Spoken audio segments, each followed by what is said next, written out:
La plática número 2 de este taller se llama El verdadero evangelio y el verdadero Jesús. Y como te comentaba al principio, el objeto de este taller es conectarnos ¿con quién? Con Dios. Ya vimos lo que Dios quiere hacer con nosotros como ministerio, pero ahora vamos a conectarnos con Jesús. Y algo bien importante que tú y yo necesitamos para relacionarnos con Dios y que no podemos menospreciar es el evangelio. ¿Alguien aquí sabe qué es el evangelio? Dar las buenas nuevas. ¿Y qué son esas buenas nuevas? La Biblia. Muy bien. ¿Cuáles son esas buenas nuevas?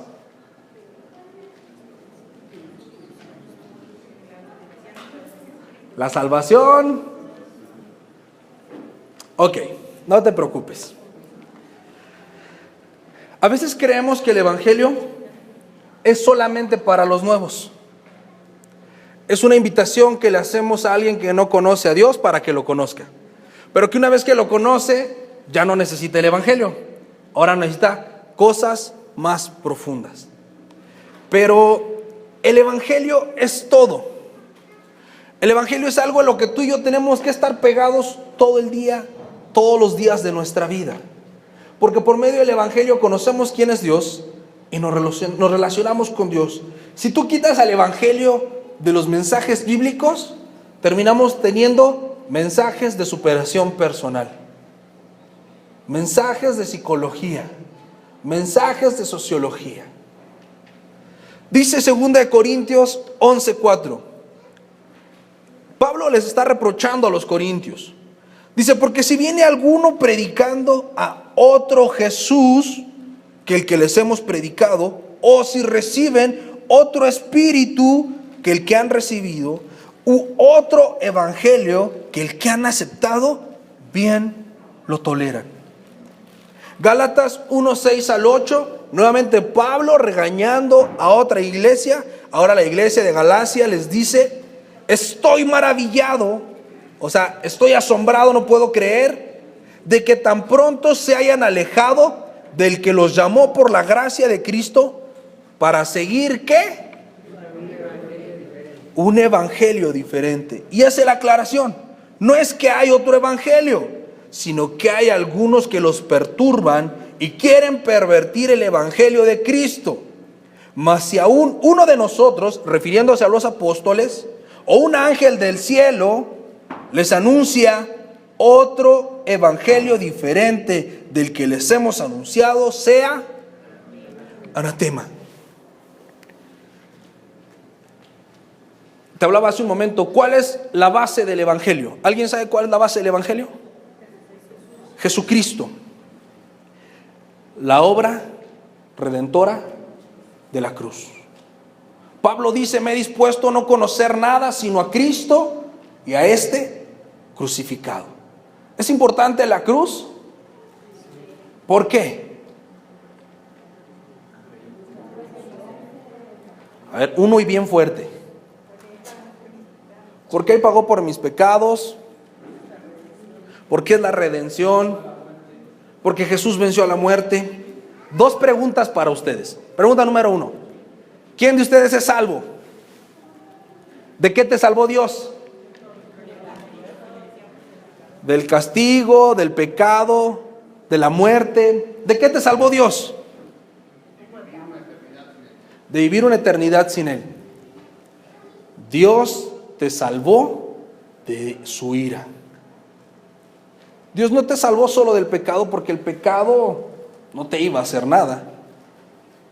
Dios no te salvó de la muerte, porque la muerte en sí no te iba a hacer nada. Dios te salvó de caer en su ira. Dice la palabra, tremenda cosa es caer en las manos de un Dios vivo, porque Él sí que puede hacerte cosas. Él sí que puede y Él sí que debe. Cuando Dios castiga o cuando Dios castiga a los pecadores, ¿Dios será injusto? Si Dios toma a un pecador y lo arroja al infierno, ¿estará siendo malo? No, está siendo justo y todos tendremos que ponernos de pie y aplaudir su justicia. Y Dios te salvó a ti y me salvó a mí de su ira. ¿Por qué es importante la cruz? Segunda pregunta. ¿En qué momento Dios decidió mandar a Jesús a la cruz? Desde antes de la fundación del mundo. Antes de que Dios empezara a hacer cualquier cosa, ya sabía que te iba a hacer a ti y que ibas a pecar y que ibas a necesitar un Salvador. Y decidió enviar a Jesús. Por eso es importante la obra de la cruz y por eso es el centro del Evangelio, por todo lo que ahí sucede, por todo lo que ahí tú recibes, por todo lo que tiene que ver contigo. A veces, cuando nos habla de otro Evangelio, otro Jesús y otro Espíritu, no quiere decir que le pongan otro nombre al Evangelio, ni que le cambien el Jesús, ni que le cambien el nombre al Espíritu Santo. El Evangelio que predicó Jesús. ¿Cuál fue el primer sermón que da Jesús? Jesús es lleno del Espíritu Santo, es enviado al desierto, regresa, ¿y cuál es su primer mensaje? No. Lo primero que dice Jesús después de haber sido lleno del Espíritu Santo y cuando comienza su ministerio público es: arrepiéntanse y crean, porque el reino de los cielos se ha acercado. El Evangelio está centrado en fe y arrepentimiento. Fe por todo lo que ha hecho Dios y arrepentimiento por todo lo que has hecho tú. Pero el Evangelio de hoy en día lo queremos cambiar, quitándole el arrepentimiento y poniendo solo la fe. Y entonces hacemos invitaciones a la gente a Cristo antibíblicas. Cuando tú le compartes el Evangelio a alguien, no sé si alguna vez lo hayas hecho, le dices: ven porque Dios tiene la solución para tus problemas.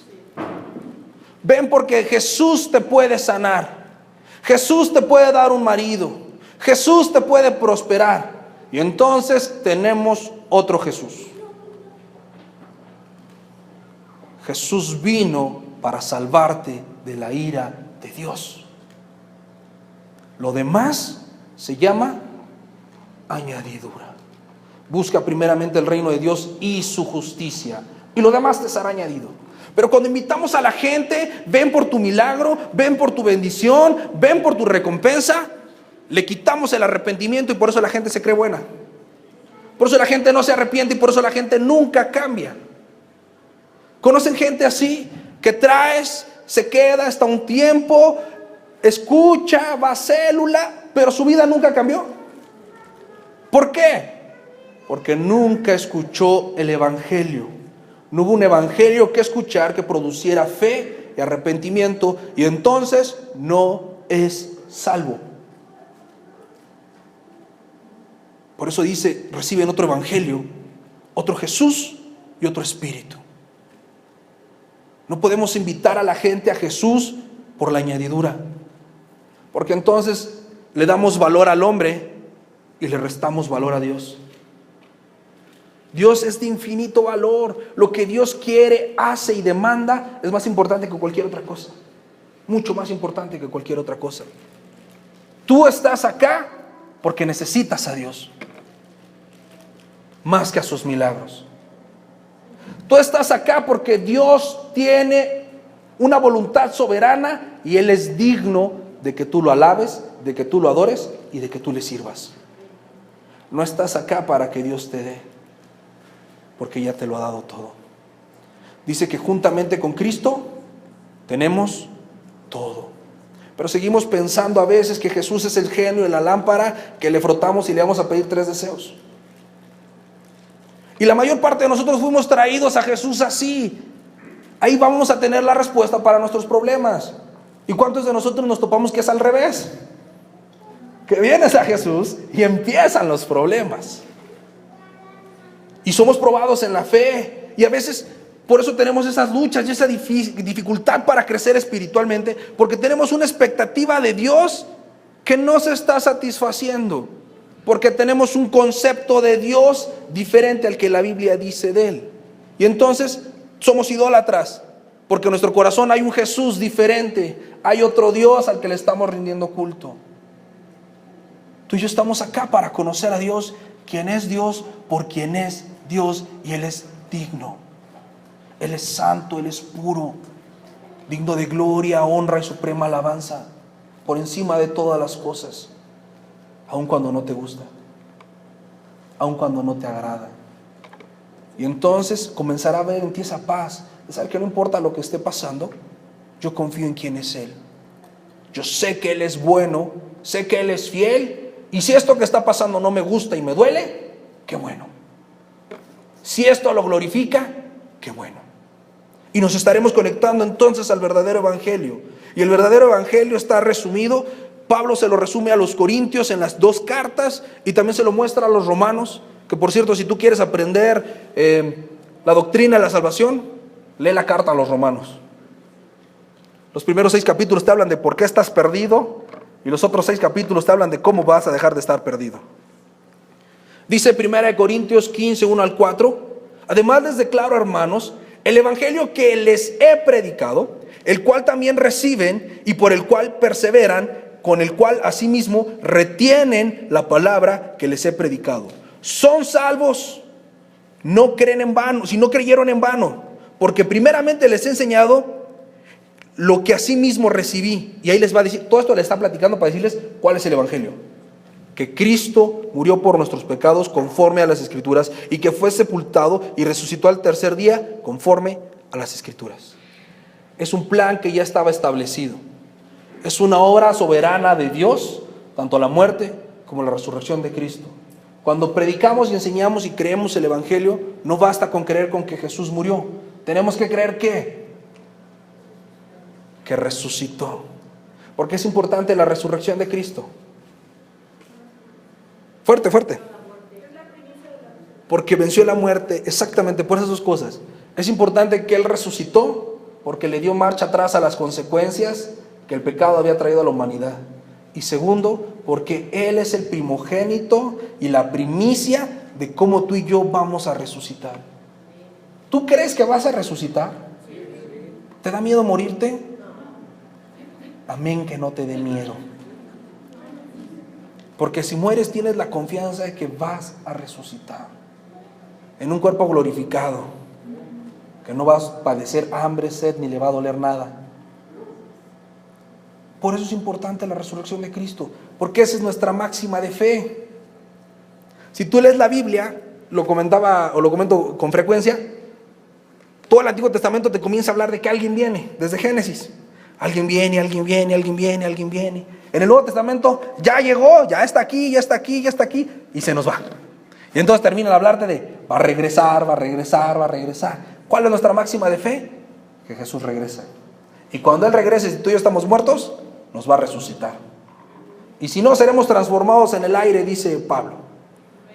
Por eso es importante creer no solamente la muerte, sino la resurrección de Jesús, que te ayude a entender que tu vida espiritual va más allá de los años que vivas en esta tierra.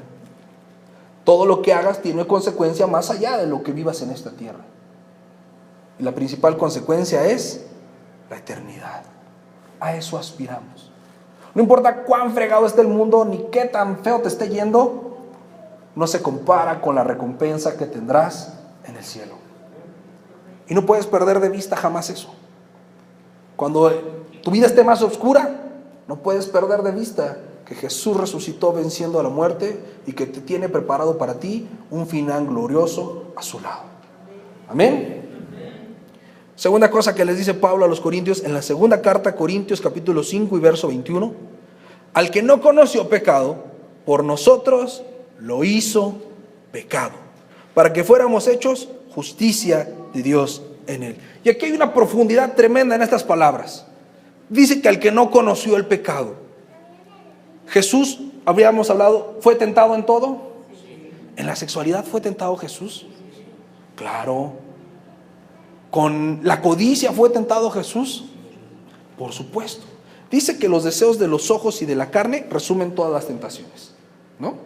Lo que quiero satisfacer y lo que quiero ver para satisfacerme. Y cuando el diablo tienta a Jesús, lo tienta con eso.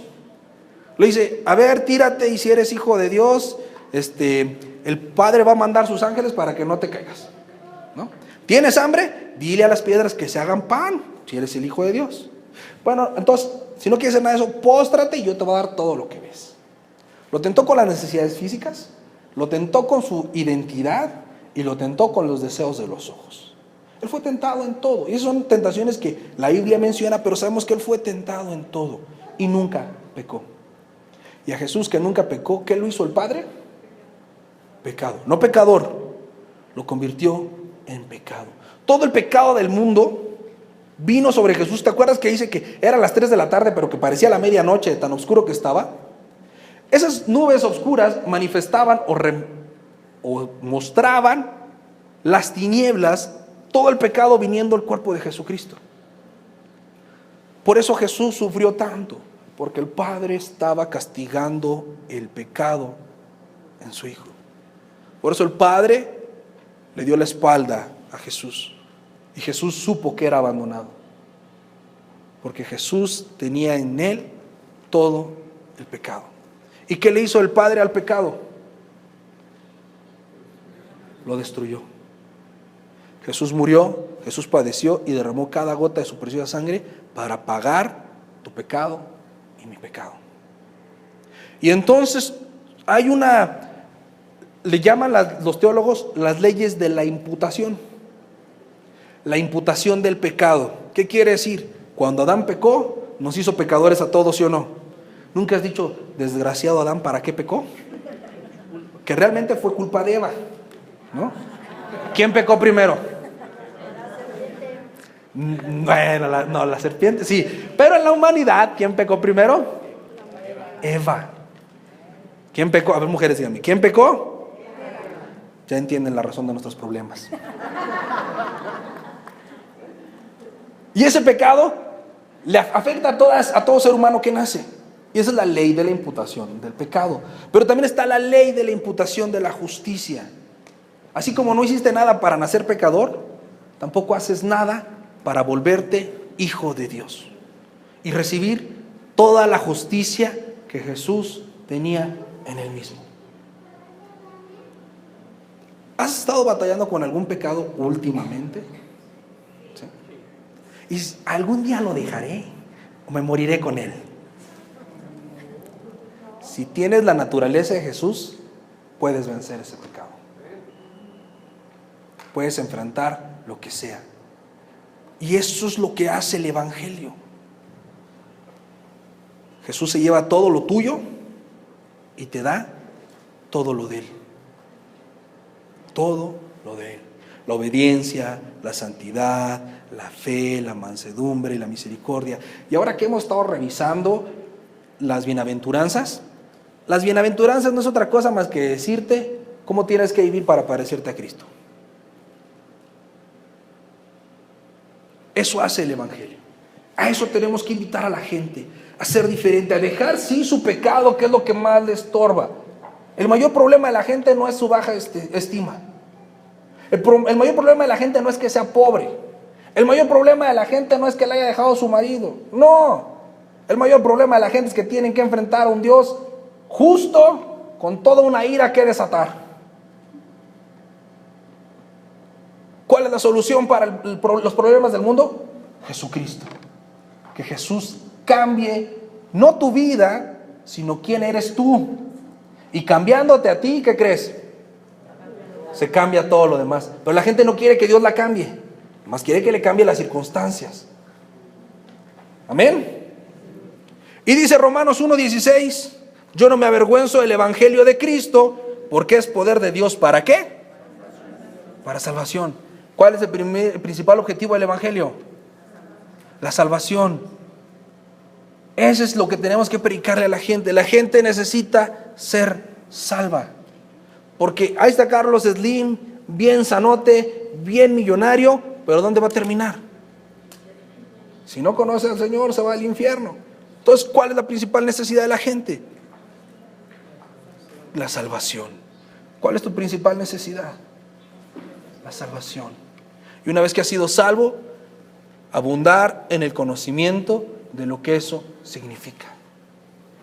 Comportarte realmente como alguien que es salvo. Ese es el verdadero evangelio. Y bueno, tenemos algunos ejemplos de lo que no es el evangelio. El cristianismo sin Cristo. Creo que no las puse, no te preocupes. El cristianismo sin Cristo, que te digo que te hablan de todo menos de morir a ti mismo. Cuando Jesús invitaba a alguien a ser su discípulo, ¿cuántos quieren servir? Levanta tu mano, ¿cuántos vienen a servir? Perfecto. ¿Cuál era la invitación de Jesús para aquellos que querían servir? Tome su cruz, niéguese a sí mismo y sígame. Y eso es bien difícil. Pero a veces hacemos un evangelio sin Cristo. ¿Quieres servir? ¿Tienes ganas? Órale. No importa cómo vivas, quieres hacerlo. ¿Y Cristo? No enseñamos a la gente a parecerse a Cristo, a conformarse a Cristo. Tu objeto en esta vida es parecerte a Cristo. Alcanzar la estatura del varón perfecto. El perdón sin arrepentimiento, lo que te decía. Repite esta oración y todos tus pecados te serán perdonados. ¿Y el arrepentimiento dónde quedó? Si no se arrepiente, ¿se podrá apartar de los pecados? No, porque dice que el que confiesa su pecado y se aparta de él, y el que no se arrepiente, no lo deja. La salvación sin regeneración, lo que te decía, 1, 2, 3 por ti que eres salvo, pero sigue viviendo como el diablo, ¿no?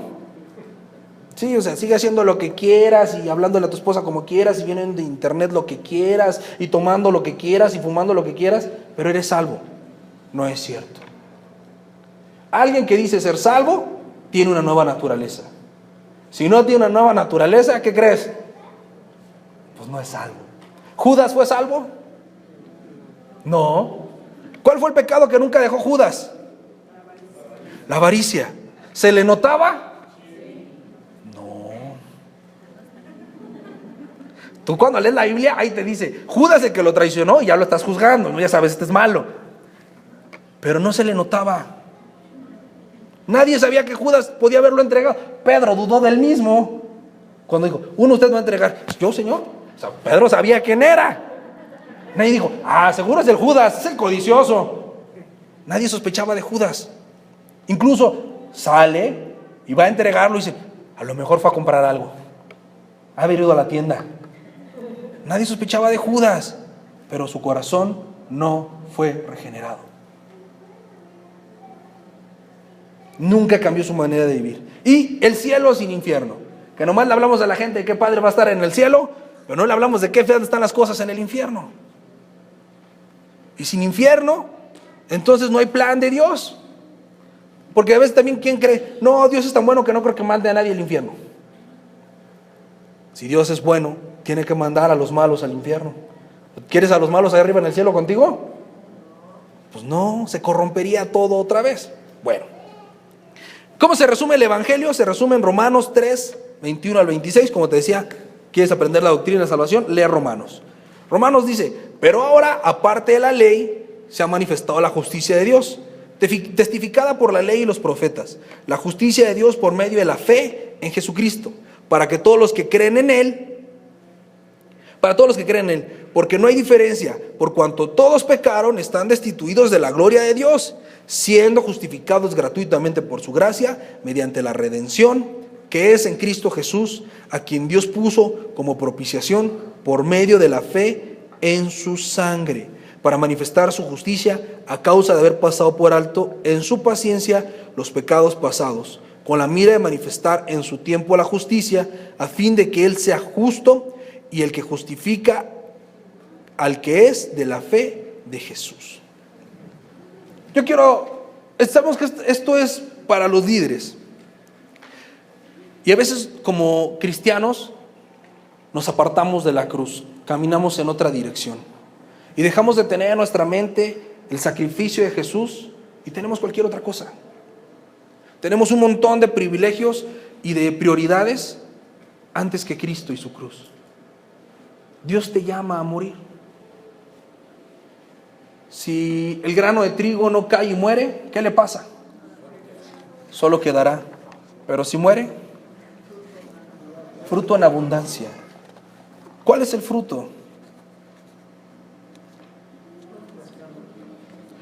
Los cambios. Tu vida conformándose a la voluntad de Jesús, siendo como es Jesús. Y yo te preguntaba hace rato, ¿estás batallando con algún pecado? ¿Cuál es tu pie cojo? ¿En qué has estado pensando más que en ser santo? A veces no entendemos que si me está yendo mal, tengo que buscar más a Dios. Y a veces me está yendo mal y me enchilo con Dios y ya no lo busco. Le hago la ley del hielo para que se le quite y me empiece a bendecir si quiere que le vuelva a hablar. O le decimos, Señor, yo te sirvo, hazme rico. Pero dice Dios, ustedes me dicen, Señor, ¿dónde está mi honra de Señor? Ustedes me dicen, Padre, ¿dónde está la obediencia como Padre? ¿Me ayudas con la alabanza? Vamos a tener este tiempo, una administración. Tú que ya eres líder, tú que sabes buscar a Dios.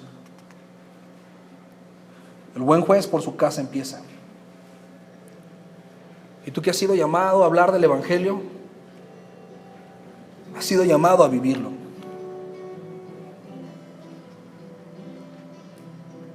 Has sido llamado a pensar en Él.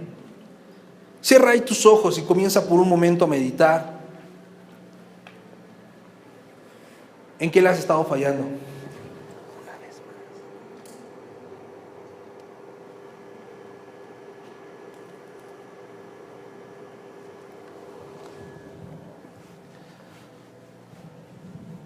Sea honesto con Dios.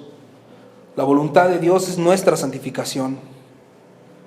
Y alejados de la cruz, no nos podemos santificar. Dios te ha estado hablando hace tiempo de ese algo que le está estorbando en tu vida. Ese hábito que tienes, quizá oculto, y que no dejas de practicar. Pero delante de Él no nos podemos esconder. Él conoce las motivaciones de tu corazón.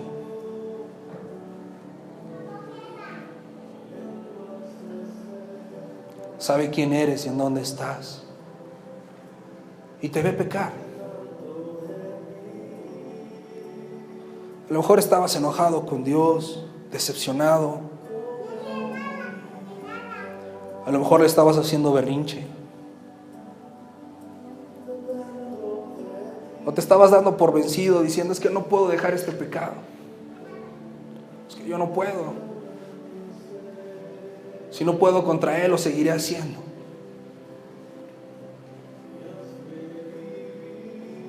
Pero Dios te ha llamado de las tinieblas a su luz. Y en Cristo castigó tu pecado para hacerte justicia de Dios.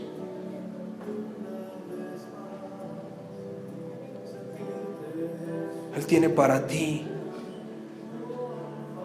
la libertad, el perdón, la victoria sobre ese pecado.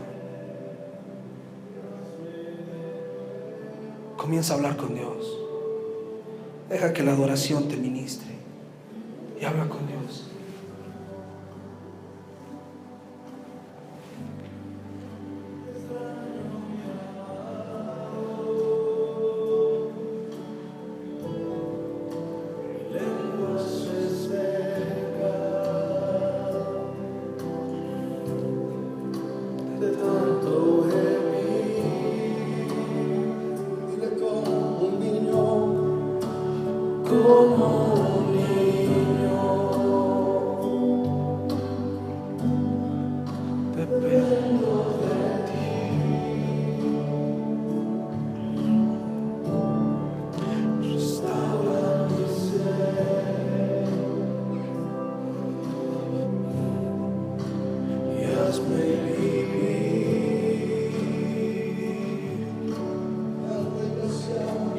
Una vez más.